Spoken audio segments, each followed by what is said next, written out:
Olá, no ar o Gente da Gente, esse programa que conta as histórias das pessoas que fazem a história de Divinópolis.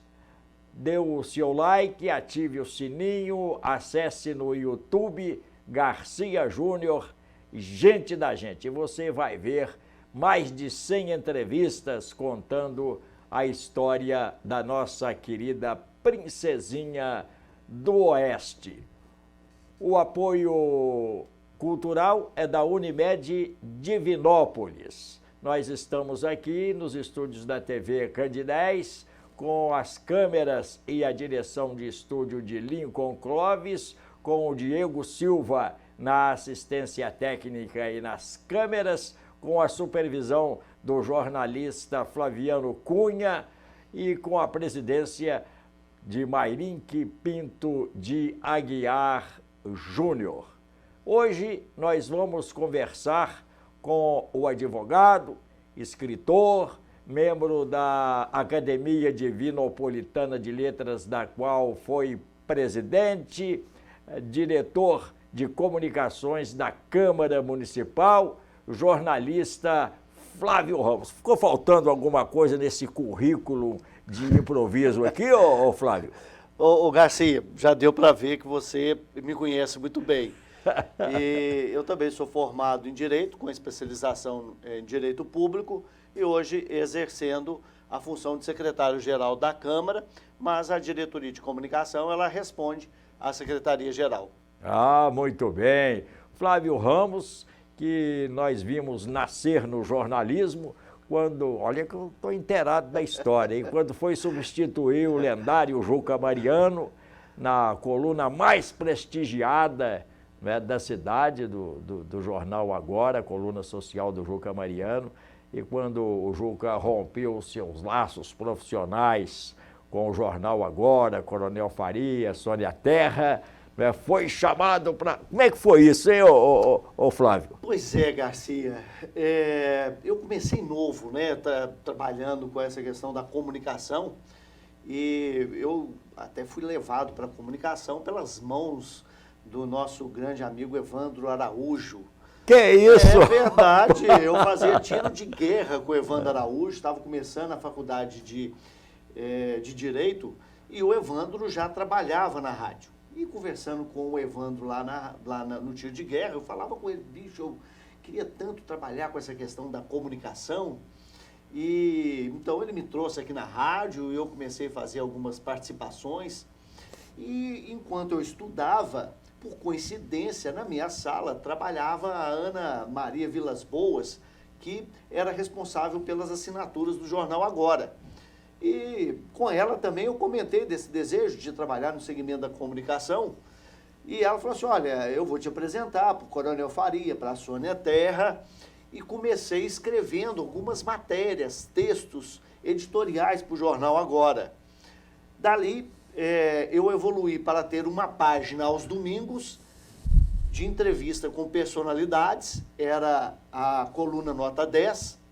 A gente identificava os formadores de opinião, aquelas pessoas que se destacavam, e ali eu ia apresentando uma série de entrevistas com Adélia Prado, Fernanda Montenegro, quando esteve em Divinópolis. Chique! Tem alguns artistas, antigamente era até mais fácil, hoje é todo um sistema para chegar no pessoal, né? E ali a gente foi conhecendo as pessoas, aprendendo os detalhes do segmento.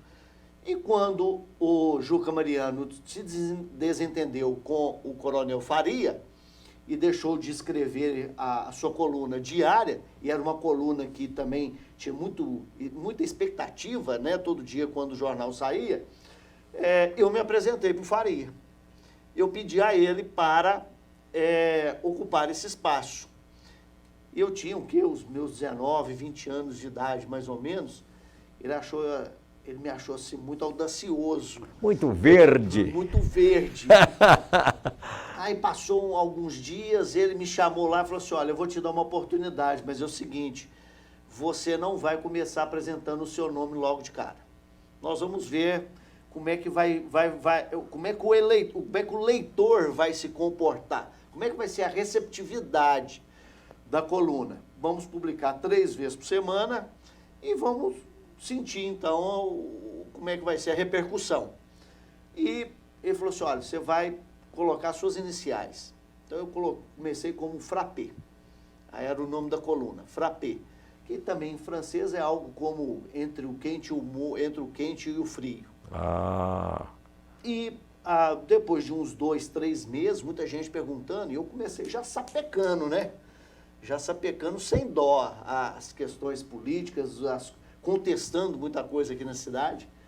E aí a coluna ganhou uma boa repercussão e eu voltei na sala do Faria. Falei, Faria, eu acho que deu certo. Estou vendo as pessoas comentar sobre o tal do Frappé e muita gente me pergunta, porque sabia que eu escrevia para o jornal, quem que é que está escrevendo aquela coluna? E eu não contava que era eu, né? Bom, mas vamos fazer então a grande revelação. Então tá, então vamos colocar o nome da coluna? Vamos. Aí eu pedi para colocar o meu nome na coluna. Flávio Ramos. Sempre gostei de trabalhar com o meu nome. O seu nome é radiofônico. Radiofônico, é verdade. Tem uma boa sonoridade. Tem uma boa sonoridade. E o meu Ramos vem de Juiz de Fora, que é da família da minha mãe, e eu sou nascido em São João del Rei, né? Meu nome completo é Flávio Ramos de Assis Pereira. O Assis Pereira é do meu pai, da família de São João del Rei, mas eu adotei o nome Flávio Ramos para permitir que essa sonoridade facilitasse a identificação. E a partir da revelação de que o Flávio Ramos fazia a coluna Frappé, nós tivemos aí 5 anos apresentando uma coluna diária e não existia internet. É bom a gente falar isso, né, Garcia? Não existia internet. A rádio e o jornal escrito era a internet da época. As pessoas aguardavam o jornal no dia seguinte para ler as notícias, para se inteirar dos comentários dos colunistas, das colunas sociais, que tinham até muito mais repercussão, né? E na época, até costumo brincar, né? Guardadas as devidas proporções, mas na época eu era o Cleitinho da época. Eu não perdoava. Então, eu passei a acompanhar a Câmara Municipal quando a Câmara funcionava no edifício Paulo VI, no 9º andar do edifício Paulo VI. E as reuniões aconteciam à noite. Eu deixava muitas das vezes de ir na faculdade para acompanhar a reunião na Câmara Municipal.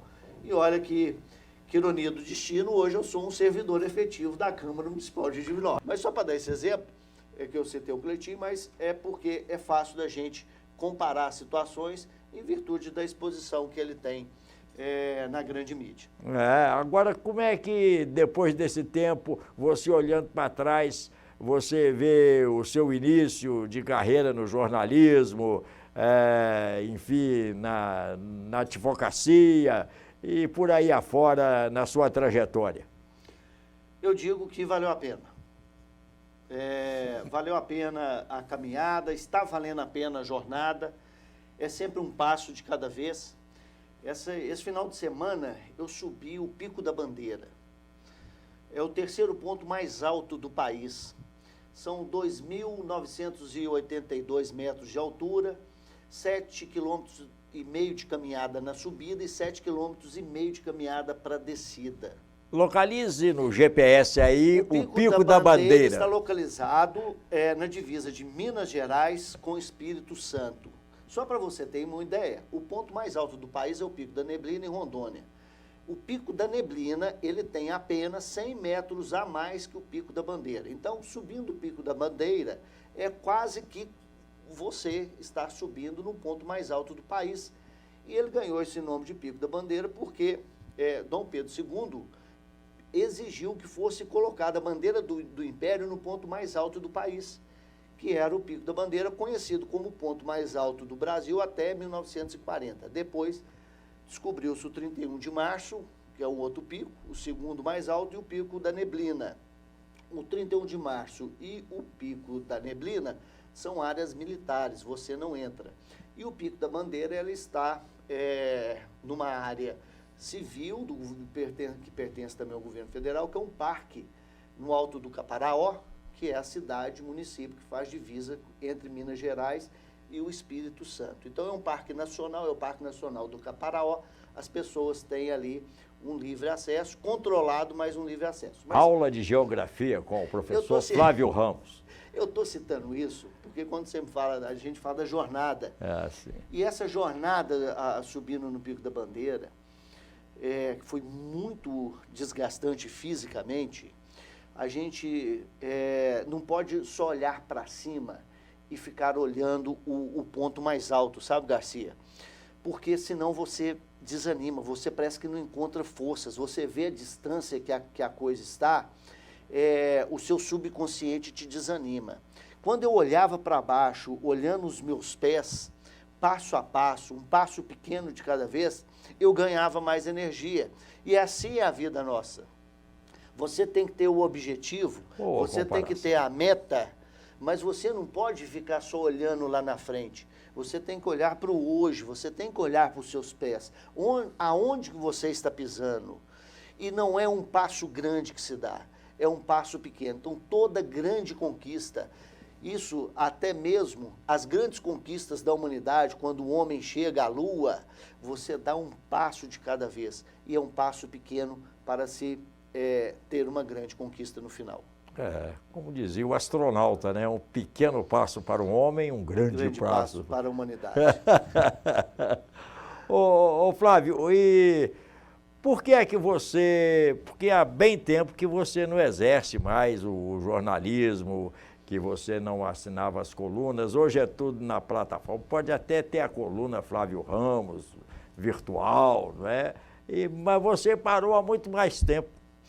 São 15 anos que eu interrompi as atividades, desde que eu assumi a minha função na Câmara Municipal. Hoje exerço a função de secretário-geral, mas eu sou um servidor efetivo, concursado, e eu achei melhor para evitar que as situações se misturassem. Ainda mais a Câmara, que é uma casa política, onde se repercute muitas questões. E, às vezes, a gente ocupando um cargo de confiança, um cargo de projeção dentro da própria hierarquia da estrutura do Legislativo, uma manifestação minha poderia ser confundida, ser mal interpretada, então eu achei melhor interromper as atividades, mas estou contando os minutos para aposentar e, quem sabe, retomar as atividades como há 15 anos atrás. Ô Flávio, eu esqueci de mencionar aqui no seu currículo, né? Escritor, porque você até participa da Academia Divinopolitana de Letras, da qual foi presidente, não é? E apresentador de TV. É verdade. Trabalhando na comunicação, então já tive a oportunidade de escrever, já tive jornal, que era o jornal Primeira Página. O jornal Primeira Página evoluiu para a revista Estilos, que foi a primeira revista de Divinópolis. Depois vieram outras, como a revista Checkmate de Giovanni Lima, mas a minha foi a primeira. Como é que foi essa experiência nesse campo? Muito gratificante. Televisão, revista. Muito trabalho. E a revista, que era uma revista colorida, evoluiu para o Estilos na TV, que era fazendo entrevistas com a sociedade, em festas, em eventos. E nós tivemos aí uma repercussão muito boa. E quando o Giovanni Lima, que era colunista social, entra com o programa dele também no mesmo segmento de cobertura de eventos, eu achei que caberia a ele ocupar esse espaço, ele que era colunista social, então eu deixei de fazer o programa para abrir esse espaço para ele e transformei nobre, né? o Estilos na TV num talk show, né? E a partir daí nós tínhamos, durante 7 anos, o Flávio Ramos Entrevista, aqui na TV Candidez, que também marcou uma era. Você foi um dos entrevistados do nosso programa, como outros tantos aqui de Divinópolis, e o programa era ao vivo. De segunda a sexta-feira, todas as noites, às 10 horas da noite, eu estava aqui nesse mesmo estúdio que nós estamos agora, nessa mesma parede aqui, fazendo o programa Flávio Ramos Entrevista. E até hoje, por incrível que pareça, 15 anos depois, várias pessoas ainda me param na rua para me perguntar sobre o programa. E o arquivo? O arquivo eu tenho lá em casa. Eu tenho um guarda-roupa lá lotado de DVDs e pretendo um dia transferir isso para o Centro de Memória da UENG. Depois, qualquer consulta, nós iremos, né, visitar o seu museu particular, né, e tal, até para a gente resgatar imagens, pessoas, falas, né? Tem muita gente que já até nos deixou, pessoas históricas, entrevistas muito interessantes. Você tem que trazer isso a público. O Everton Guimarães, que hoje está lá na Bandeirantes fazendo um grande sucesso, quando eu o entrevistei, eu pedi a ele, falou, Everton, você sabe que você seria um grande narrador? E ele, não, porque o meu negócio ali no meio de campo, fazendo ali aquele suporte, aquela jogada, aqueles comentários. Eu falei, não, então vamos fazer o seguinte, eu vou te desafiar, narra um gol aí agora. E ele com aquela criatividade que só o Everton tem, né? E digo de passagem, a imprensa de Divinópolis tem grandes jornalistas com grande criatividade, como era o caso do Silvio França, quando fazia aqui, um cara também com muita linha de raciocínio. Muita presença de espírito. Muita presença de espírito. Mas aí o Everton narra um gol do Atlético ao vivo, imaginando uma jogada, e eu falei assim, cara, você vai ser um dos maiores narradores e comentaristas esportivos do Brasil. Você está no nível de um Datena, falei com ele, tá lá gravado. E hoje o Everton realmente está no nível do Datena fazendo um trabalho de repercussão no Brasil. O eloquente Flávio Ramos é um bom representante da classe, né? E responde também, né, por esse destaque, ou por esses destaques da imprensa divinopolitana. Tem um que você não conhece ainda, acho que pessoalmente, mas que teve um boom extraordinário na televisão, na ESPN, narrando basquete, vôlei, esportes olímpicos, tentou a narração pelo futebol, mas começou pelo futebol, aí ele ainda não tinha aquela embocadura. Aí foi para a ESPN, lá se enturmou com o Trajano, aquela turma de televisão, e acabou, hoje é um grande narrador, né? Inclusive já participando das Olimpíadas e tal, já está com 10 ou 12 anos de São Paulo, que é o Rômulo Mendonça. Rômulo Mendonça, eu ouvi falar. O Rômulo Mendonça aqui do Porto Velho. E aqui de Divinópolis, né?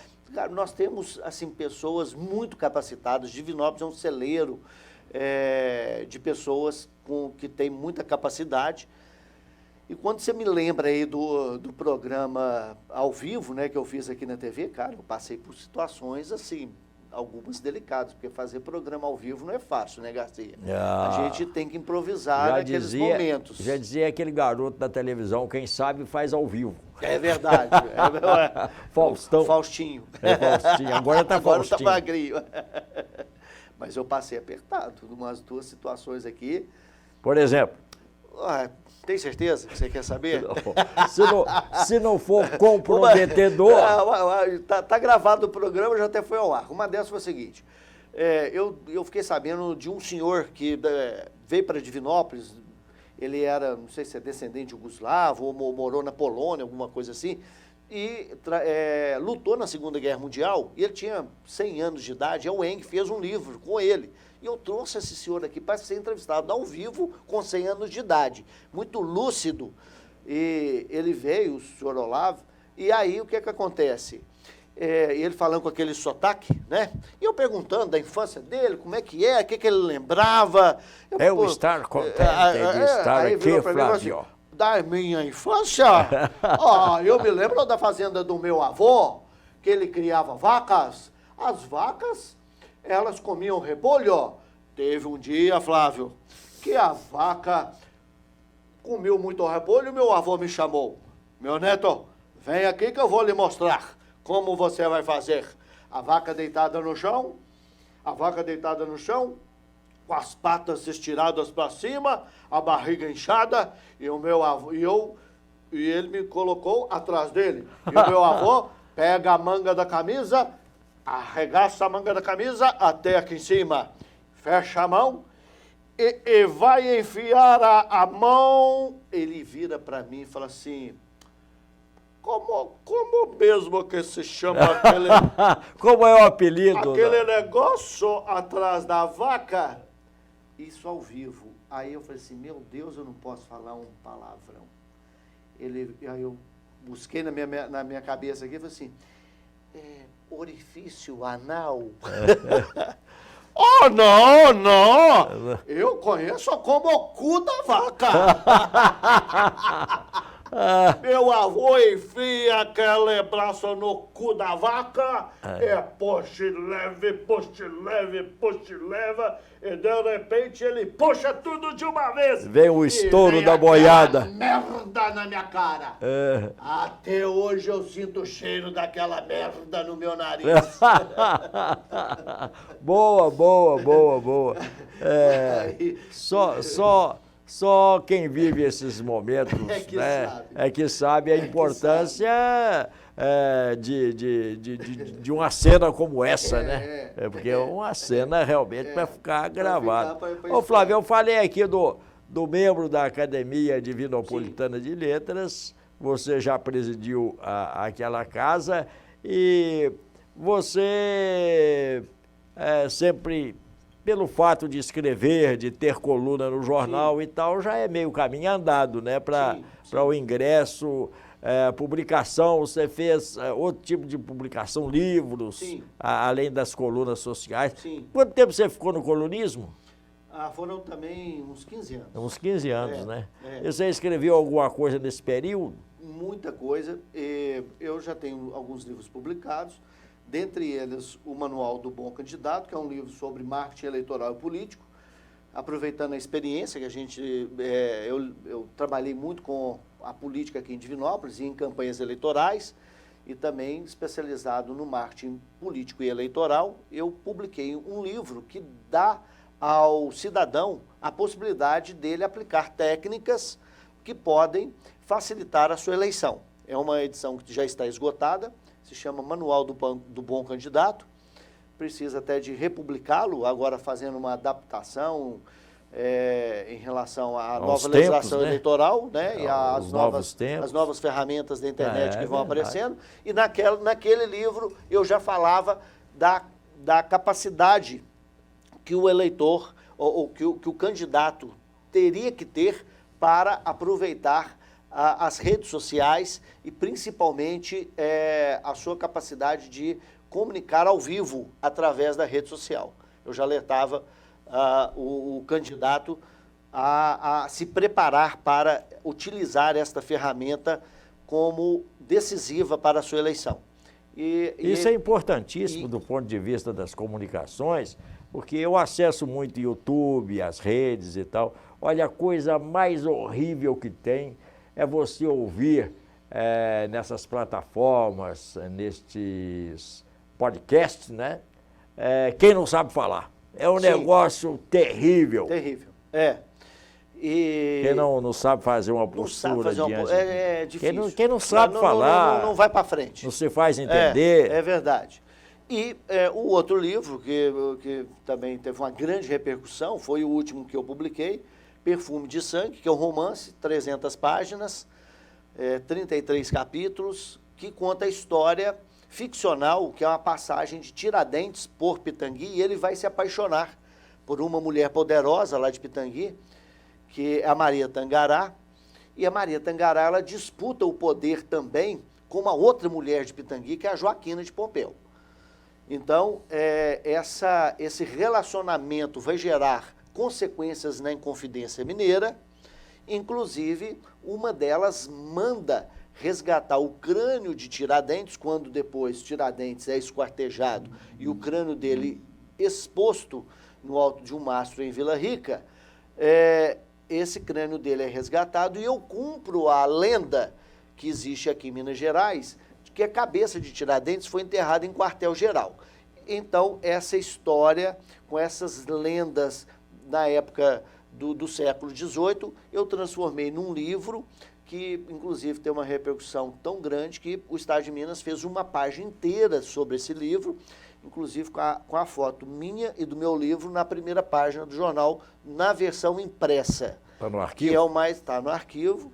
na versão impressa, e eu vendi mais de 2.000 livros, e é um dos livros que mais, de autores divinopolitanos, que mais foi vendido no Brasil. Então, eu tive a oportunidade também de ser admitido na Academia Divinopolitana de Letras, presidir a academia, e hoje eu sou o atual presidente da Associação das Academias Mineiras de Letras, que é uma entidade que foi criada com uma ideia que eu tive de reunir as academias de letras de Minas Gerais.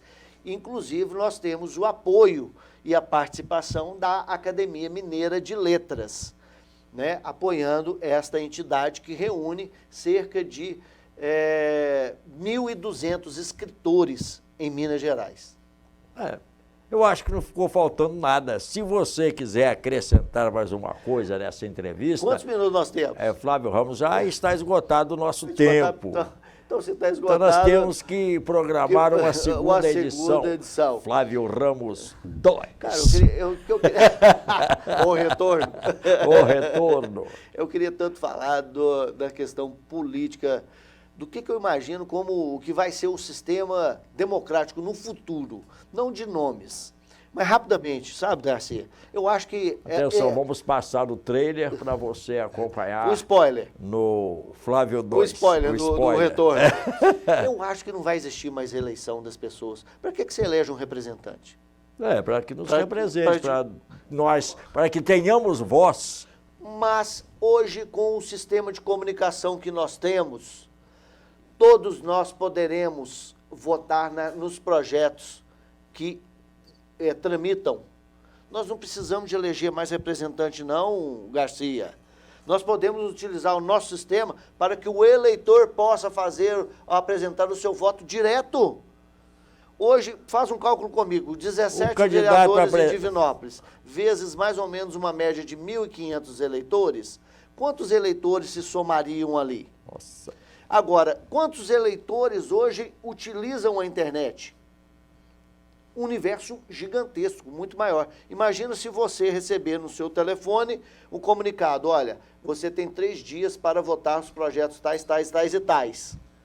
Você entra lá, vota sim ou não, sim ou não, sim ou não. Pronto, acabou o problema. Sua ideia será muito bem Mas espere eu aposentar primeiro. Sua ideia será muito bem-vinda. Aí o sistema todo ele desmonta. Espero eu aposentar primeiro. Ave Maria. Mas a gente vive e a gente que mexe com as comunicações tem que ter, mesmo que mirabolantes e talvez inacessíveis, essas ideias, porque uma hora, né, isso... vira nos 30. Sim, a democracia no futuro vai ser exercida diretamente pelo povo, sem nenhum intermediário. Assim vai ser a democracia do futuro. E se ninguém ganhar nada, melhor ainda. Melhor ainda. Ô, Flávio, muito obrigado, viu? Garcia, muito obrigado. Foi uma satisfação. Nós que somos lá do Campo das Vertentes. Sim. Lá da Mantiqueira. Da Mantiqueira. O Flávio é de Juiz de Fora e eu sou de Barbacena. Eu nasci em São João del Rei. Mas a família da minha mãe é Juiz de Fora. Os laços. Eu e meus irmãos, nós nascemos em São João del Rei. Sim. Então tá tudo em casa, tudo Juiz em de casa. Fora, São João. Barbacena. Divinópolis, né? Muito obrigado por essa oportunidade de registrar um pouco da minha história aqui. Era um sonho estar aqui no seu programa, porque as pessoas que participam aqui do seu programa, Garcia, significa que elas têm uma importância, elas têm uma história para contar, e isso a gente deixar na memória do município é importante para que a gente possa, ao chegar no final da jornada, olhar para trás, como eu disse, e falar de boca cheia. Valeu a pena, como diz a música do Falcão, né? Valeu a pena ter vivido. Flávio Ramos, gente da gente.